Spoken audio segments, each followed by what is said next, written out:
The Biden family had 20 shell companies that the sole purpose, it appears, for those shell companies was to launder money through 6 different banks, and the banks called it money laundering in the suspicious activity reports. $24 million that the Bidens have taken in. They've run him through a series of LLCs that even the bank said serve no purposes. We call that a shell company. Shell company is a company that doesn't produce a good or service or has any assets or anything like that.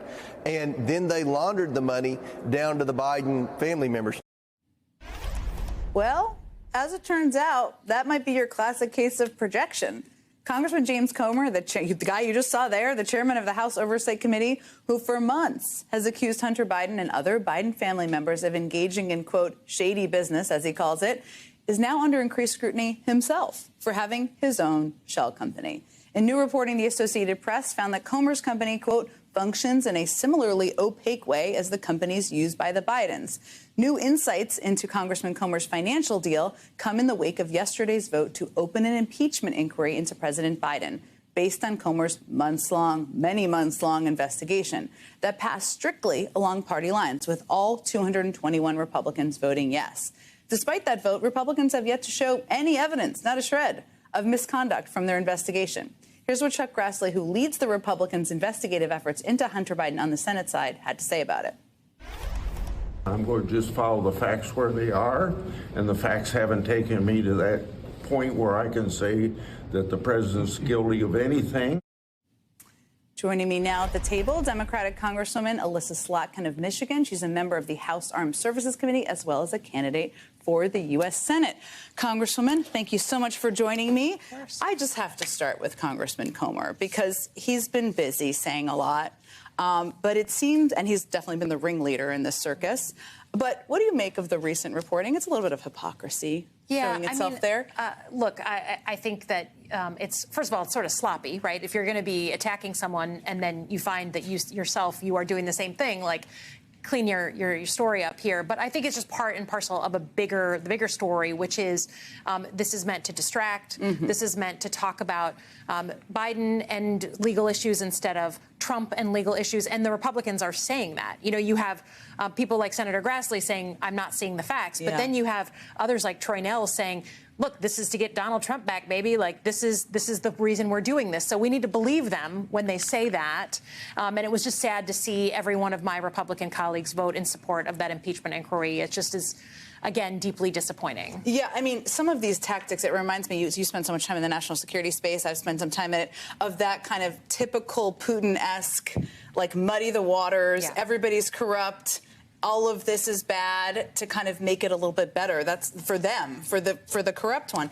You mentioned, I mean, it's been months, years, that ever since Biden was elected, that some Republicans, not all, Marjorie Taylor Greene was an early originator, have been calling for impeachment. But as you noted, Republicans voted for it in a straight party line vote. Why now?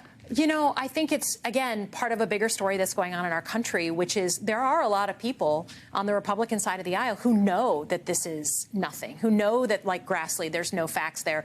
They know that this is all part of, like, playing fealty to Donald Trump. They're scared of not being reelected. It's not rocket science. So I think it's just that's the story, and it's a sad story because it's an American story. It's not just that, you know, they're the other side, and so I don't care what they do. As an American, I believe in two strong, healthy parties that push and pull and make policy and law better. And that's just not what we have. We have this other side of the aisle just will do anything to get reelected, and it's putting themselves before the mission. Yeah, that's a good way of saying it. The House Democratic leader, Hakeem Jeffries, had this to say about yesterday's vote.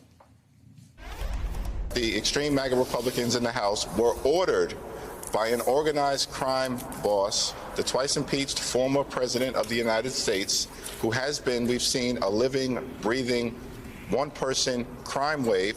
He basically ordered the extreme MAGA Republicans to launch this illegitimate impeachment inquiry as a political hit on President Joe Biden to try to undermine President Biden's ability to be reelected. That's very consistent with what you were saying. And I think, well, it's politics, and we can all say that. I want to ask you more about the dangerous precedent here, because there have been times where there have been legitimate impeachment inquiries, right? Yeah, this is my third impeachment inquiry that I've voted on. I've had to vote on in my 5+ years in Congress. And I think what is really scary is, are we just now in this cycle where, one party impeaches the other party when they're unhappy, right? And the standard is... always. Or always, right. It just becomes a standard thing. The standard of high crimes and misdemeanors is a serious standard. And I think that it just cheapens it. It cheapens the values of the country to be throwing that around. And I just, again, you feel more sadness than anything else.